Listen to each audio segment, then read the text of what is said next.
आता मला पब्लिक पर्यंत सगळ्यात मोठी गोष्ट पोहोचवायची आहे की ज्यावेळी आपण एखाद्या कंपनीमध्ये कामाला जातो किंवा इंटरव्ह्यूला जातो तेव्हा इंटरव्ह्यूमध्ये ते विचारतात की बाबा तुमचं शिक्षण काय आहे, तुमचं क्वालिफिकेशन काय आहे, तुम्हाला एक्सपिरियन्स आहे का, हेच तुम्हाला मतदान करायला जाताना करायचं आहे.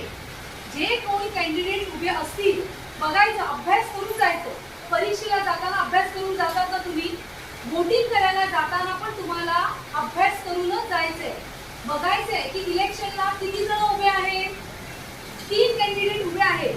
मग हे जे 3 कॅन्डिडेट आहेत त्यांचं क्वालिफिकेशन काय आहे, त्यांना नीट बोलता येतं का, त्यांना त्यांचे विचार मांडता येतात का, ती व्यक्ती माझ्यासाठी उभी राहील का.